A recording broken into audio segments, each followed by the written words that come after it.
welcome back to my channel. If you are new here and like the video, be sure to hit the like and subscribe button for more content. Thank you for watching. Hello, welcome back to the 5th part of If the World Falls to Pieces. We are almost at the end, which is crazy enough to say, and there is so much to be squeezed into these last 2 parts. But I'll go ahead and make the intro short. Just know that there is mentions of blood and death involved in this part. Oh yeah, also maybe a little bit of lemon? Anyways, I hope you all enjoy. Hello my lovely viewers. Looking for some affordable and good quality anime merch? Want to support your favorite Haikyuu team or join UA? What about joining the Straw Hat Pirates for an adventure or two? Want to join the Black Bulls or the Fairy Tale Guild? Well, this site has that and so much more. Use my discount code and receive 10% off your entire order. Link and code is in the description. Thank you so much for watching.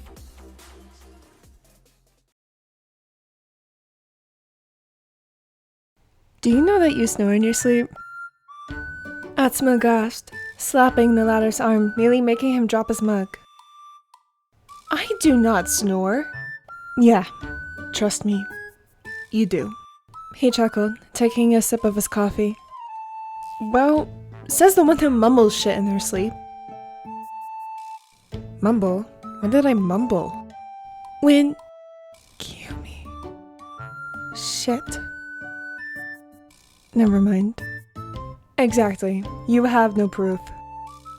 No, he just didn't want to expose his ass. Well, you don't have any proof of me snoring. The Raven raised his eyebrow, almost as a wanna bet gesture, before pulling out his phone. Hey, wait. He pressed play, in fact, hearing that he did snore. Atsumu flashed, reaching for the phone in embarrassment. SakuAtsu was simultaneously moving the phone away, dodging each grab the blonde made. Give it here!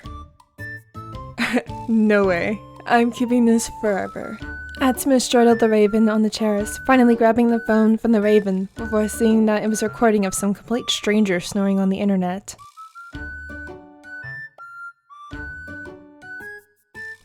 What? SakuAtsu's hands traveled up the ladder's back. He smirked, leaning closer. Gotcha. Well, I certainly didn't know assassins joked around. He pouted, crossing his arms, still not noticing the position he was in. Well, assassins can joke around and also have days off for your information. Most of us don't even do it for the kill. It's just our job. Feeling guilty, he turned around, noticing how close he was. Even the assassin stealth. His hand movements froze, noticing the warmth from Atsumu's thighs on his. Their eyes locked, amber and dark coal making the perfect alliance, whilst getting lost in the trance they created for each other. Atsumu felt his pulse thunder in his ears, and briefly wondered for a moment if it was the same for the dollar. SakuAtsu's eyes darkened, traveling to the blonde's lips, soft and plump, practically begging to be devoured. Atsumu's hand slid up to the latter's neck, his fingers twirled around the dark curls, noticing the slight indifference from SakuAtsu, who wasn't used to physical touch.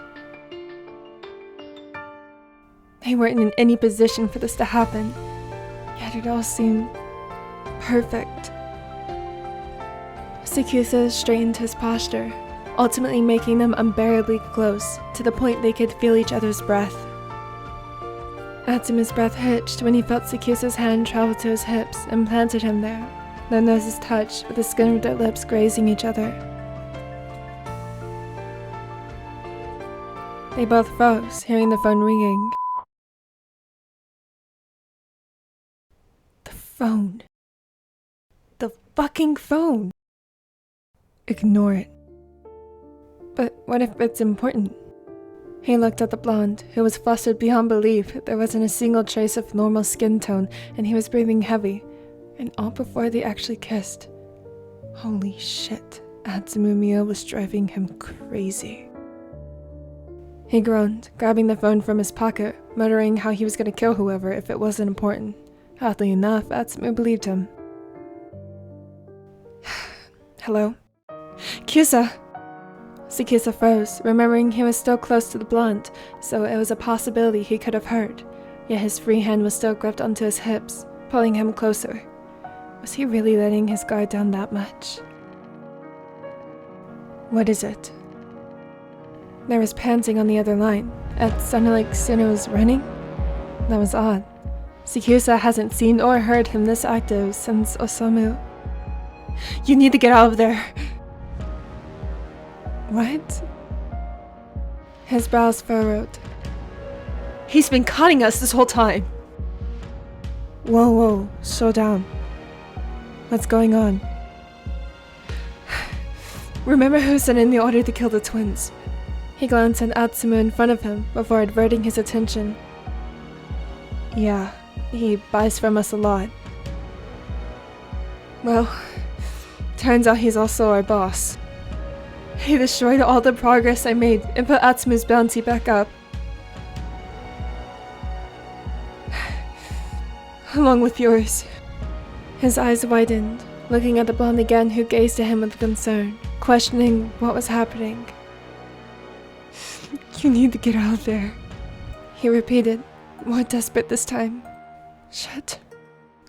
Before he could set anything into emotion, the line went dead when a loud explosion set off in their home, launching them out of their seats. Tsukisa groaned, quickly getting up despite the dull ringing in his ears. Nausea seemed to be the only thing he could feel. He grabbed a kitchen knife that was on the floor next to him that blew back from the explosion and ran over to Atsumu, who was knocked unconscious. It didn't take long to see the crimson seeping into his blonde hair.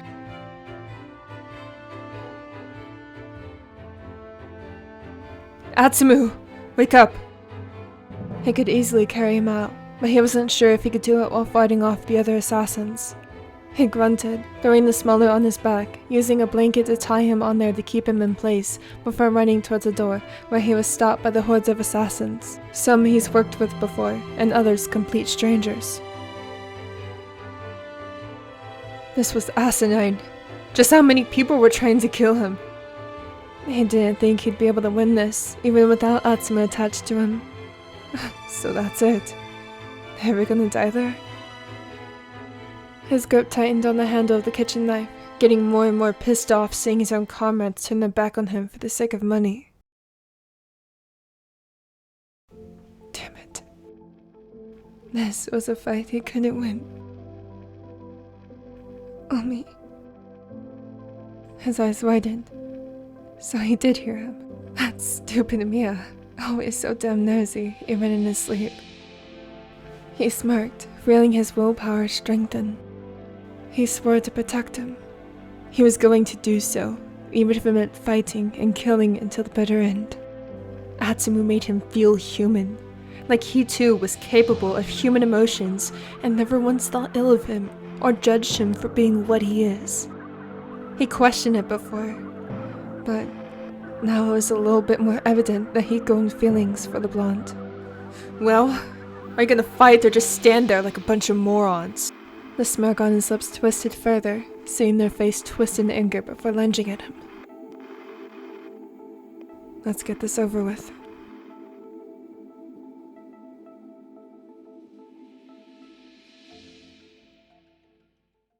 When he'd awakened, his body felt heavy and sore. What was more evident was the weight of Atsumu missing. He noticed they were inside somewhere, but in the open outside, out in the middle of nowhere, with an old shack being the only building in sight, that and a river just below them over the cliffs.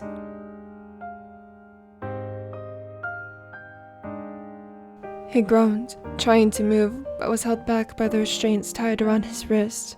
He looked around the room, thankfully finding Atsumu awake, but frightened.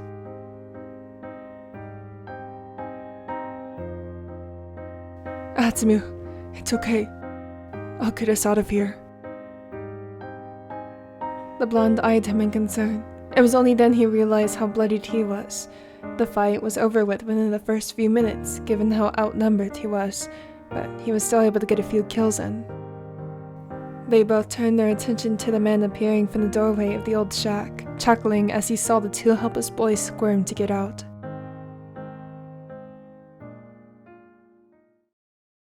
You fucking traitor! He growled, nearly jerking his arm out of place. He never felt so angry. The man who took him in and raised him to be a killer was the same one who had ordered him to be killed. Let's make this quick, because my time is valuable. I'd rather not waste it on scum like you. You're the scum! Untie me and fight me, you coward! You send your dogs to get me? Fucking fight me! He was silenced when the man in front of him removed his mask. Why did he look like father?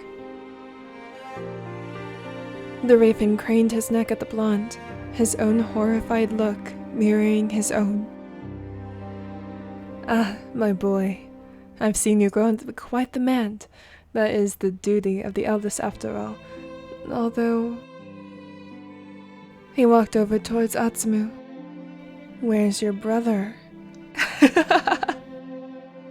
He felt tears clouding his vision and his breathing become unsteady. Were you the one who killed him? His lips twisted in a menacing smirk. Bring him in. On cue, the door opened and the raven fell to the ground. He looked busted and bruised as well. Rin! Suna flinched, seeing the same face as Osamu in front of him. You're that boy I saw in the hospital room. Atsumu's father grinned, pulling the raven up by the hair. And guess who killed your precious brother? The blonde's lip quivered. He oddly enough wasn't mad at the boy in front of him. Seeing it clearly, he looked to be in much more pain than him. But it was on your order. He spat back, glaring at the man who left his life a long time ago. That's just minor details, of course. Fuck you. You killed your own son. His father let go of Suna and marched over to the blonde, grabbing him by the throat and squeezed, blocking his airways.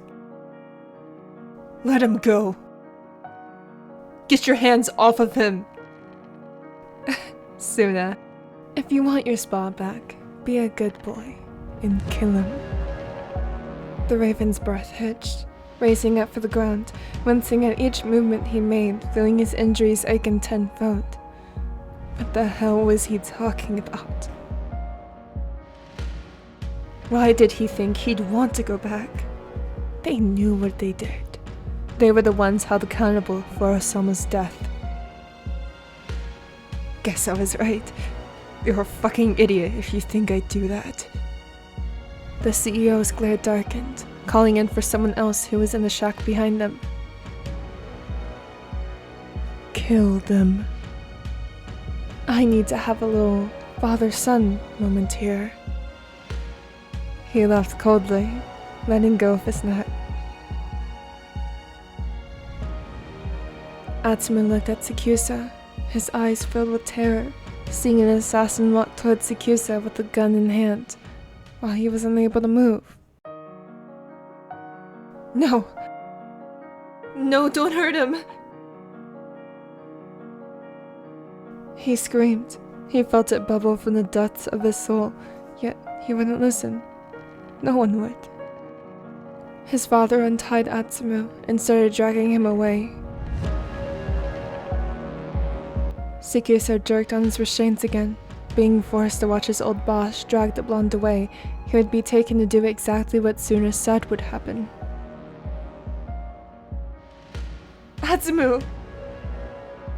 And Atsumu was forced to watch the raven be shot to death, watching the life slowly drain from him until there was nothing but the corpse left. Nothing had happened the entire time he wished for death, but now that he chose to live. Why now? He couldn't let it be taken from him. He refused to let it happen again. Sakusa had saved his life more times than he could count. Now, it was his turn to save him. He kicked his father, making an opening to yank his arm away and ran towards the raven right before the gun.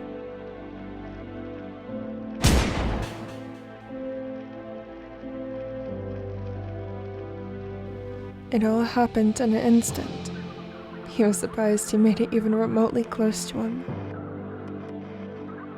His abdomen felt like an inferno had twisted its scorching wrath in his stomach, yet he felt numb to it when his skin began to tingle and his head felt light and heavy all at the same time. His skin was now touching SakuAtsu's, a comfort he ached for. Tsumu? He trembled. His voice shook while breathing felt like he was inhaling sharp needles, prickling his lungs. Suna fell to his knees, horrified, witnessing the same thing happen all over again. It was strange, seeing that same face that resembled his lover so much quickly become pale, like how he was in the same shoes 2 years ago. What hurt the most was breaking his promise to Osamu. His shirt quickly became wet with his own blood, even spreading to Kiyomi's clothes. The blood flowed freely through his fingers as they clasped over the ripped flesh. Atsumu? Hey, no, stay with me. He sat up. When Atsumu had launched himself to protect him, the chair he was tied to had broken, also freeing him of the ropes. No. After a few moments, the bleeding hadn't stopped. It was still gushing out of his rapidly paling flesh. His eyes felt heavy, and he felt the color drain from his cheeks. He gasped, feeling the blonde get yanked up by the older man. Omi. His voice was weak, and barely a whisper. His limbs felt heavy, like there was a magnetic force keeping them to the ground. He found the strength to reach back out to the raven before his arm went limp. The last thing he could remember was being thrown. The echoes of the raven's screams pierced through his skull before the depths of the blue consumed his entire being.